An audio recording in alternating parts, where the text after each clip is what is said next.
What's up again, guys? So check it out, guys. On this channel, you hear me talk often about benefits, not just benefits, but investment, not just in finance, but also in your physical, right?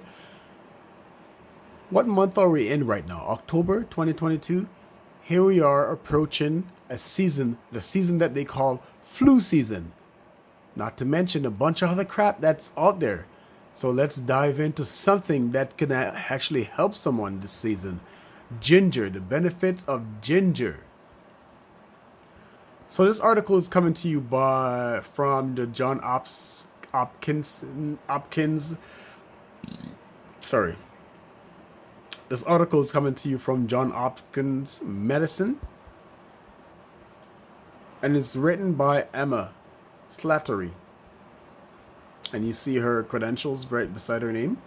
So ginger adds a fragrant zest to both sweet and savory foods. So you can cook ginger. You know that. You can boil it. You can eat it raw if you're brave enough.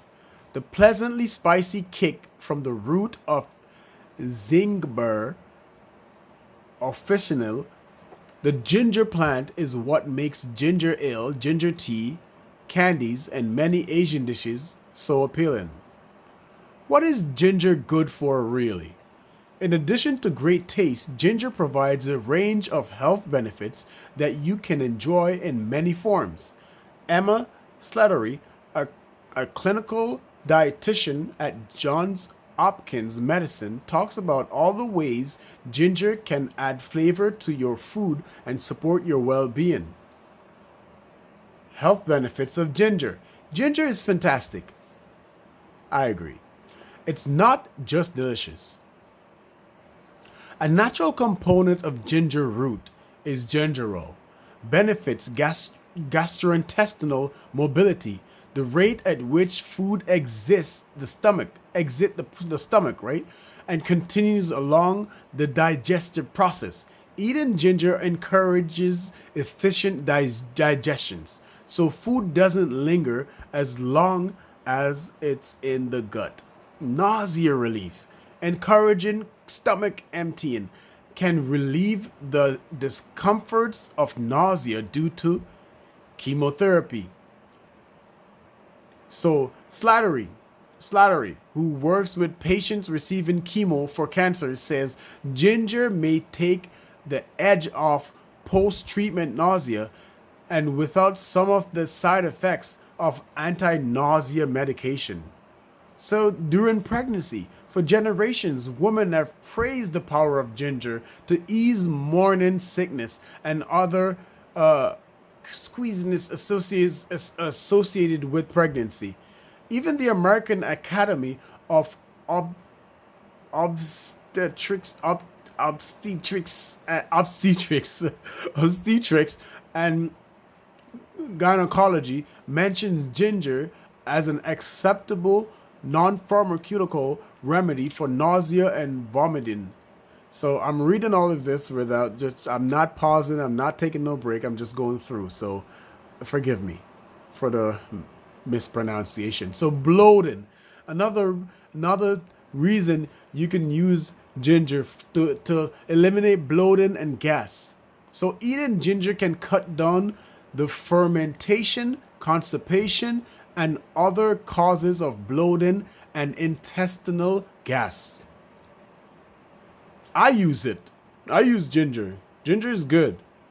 So wear and tear on cells. Ginger contains antioxidants. These molecules help manage free radicals, which are components that can damage cells when their numbers grow too high. So is ginger anti-inflammatory? Well, the answer is yes, it is. It is possible. Slattery notes. Ginger contains over 400 natural compounds, and some of these are anti-inflammatory. More studies will help us determine if eating ginger has any impact on conditions such as rheumatoid arthritis or respiratory inflammation. So ginger tea. Most of us had it before. I've had it a lot of times. So ginger tea is fantastic in cold months. And whether you drink it hot or room temperature, it's delicious after dinner. You can add a little lemon or lime to even boost it. You can even put some orange skins too, and a small amount of honey and make a great beverage. You can even add some garlic.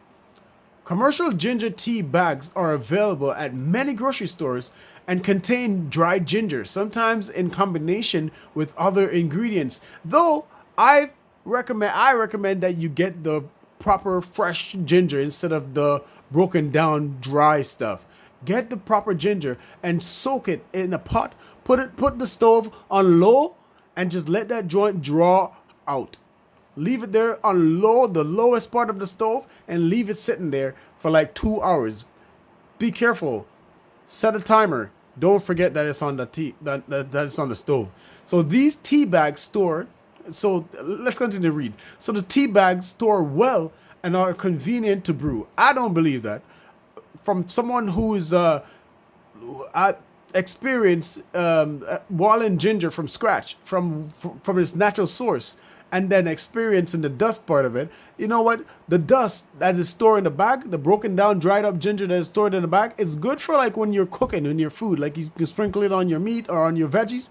That's good. But when it comes to tea, I don't taste the strong potency of the ginger. I think it's better to be brewed. It's better to brew like from scratch.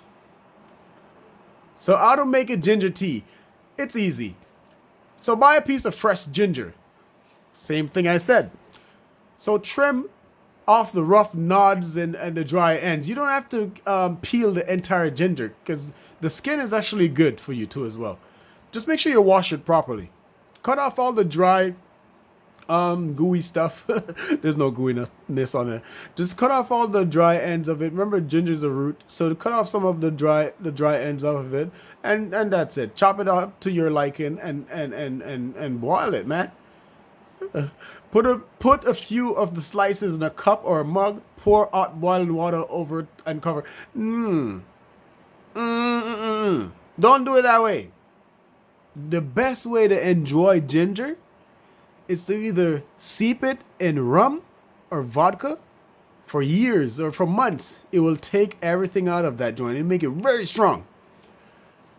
Another way to enjoy ginger is to buy a fresh piece of ginger and just clean it, dice it up to your liking, put it in a small pot with water, cover the pot, as I said before, turn the dial down on your stove to the one of the lowest and leave it there for a couple hours and let it draw out. Let the hot water draw it out. The problem with pouring hot water on ginger is that the hot water tends to cool. We don't want the hot water to cool. We want it to remain hot so it can continue to draw out all the medicine that the ginger has inside of it.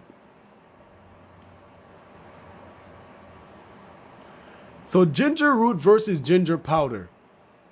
I don't know if I want to continue to read this because I do have some discrepancies when it comes to, I do disagree with some of the things that Slattery is talking about, but and I do agree with some. So, all right, let me give it a go. Ginger root versus ginger powder.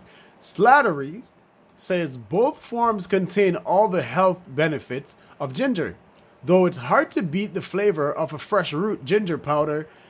For fresh root, ginger powder is nutritious, convenient, and economical. It's convenient. Let's just say that. Is it nutritious? Yes, it is. But compared to the fresh root, no, it's not. Fresh ginger lasts a while in the refrigerator and can be frozen after you have peeled and chopped it, she says. The powder has a long shelf life and is ready to use for busy people without peeling and chopping. That is true. And especially if you're seasoning your food and stuff like that, the powder is pretty good. Slattery adds that she uses ginger paste, which can stay fresh for about 2 months when properly stored, either in the refrigerator or freezer. Guys, the best thing I recommend is that you get the fresh ginger, wash it, properly cut off the rough edges off of it and drop it in a pot. If you want to find out the true power of ginger, drop it in a pot and let it draw out. That's what us Jamaicans or us Caribbean folks like to refer to a strong tea. We draw it out. We put it on a pot for the lowest dial on the stove and let that joint sit for a couple hours. Be careful, remember to set a timer, and be careful not to leave that stove on or forget anything. Set a timer so that you can check on it every now and then. All right. Should you take ginger supplement? Slaughterers say so the ginger supplements are not necessary. She recommends that recommend that those who want the health benefits of ginger enjoy it in food and beverages instead of swallowing ginger pills, which may contain other unnoted ingredients. And I agree with that. She points out that in general, the supplement industry is not well regulated, and it can be hard for consumers to know the quantity, quality, and added ingredients in commercial available nutrition supplements. And this is the reason why I don't take pills. I'd rather go ahead and eat the fruit myself. So anyway, the Food and Drug Administration only reviews adverse reports on nutrition supplements. People should be careful about nutrition supplements in general and make sure their potency and ingredients have been vetted by a third party, not just the manufacturer. For most part, I try to guide my patients, says Slattery, towards getting their nutrients through their foods and limiting supplements. So, as you can see, you guys can go through this if you want to. I'm not going to continue with the reading. I do agree 80% with Slattery about ginger, and I disagree with her 20%. Just because I've tried it myself personally, I've done it, and this is something that is a part of my diet. It does work, guys. It does work, especially in going into flu season. So how to eat ginger, you can pause this video and you can read through that yourself. As you can see, ginger's side effects, you can pause and you can read through it, right? And oh my goodness, so why did I look at this food? Oh wow, look at that egg with the spinach in the middle. Oh, I want it right now. Oh, how to maintain a good balanced diet as a vegetarian or vegan. I'm not a vegan or a vegetarian, but I do enjoy vegan and vegetarian. Yo, that's a bar. A bar. All right, I'm having too much fun with this. Wrapping this up. Thank you for tuning in. Take care of yourself, guys. Not just your finance, but your physical too as well, psychological too as well. Everything, guys. Everything should be in tune. In tune. Subscribe.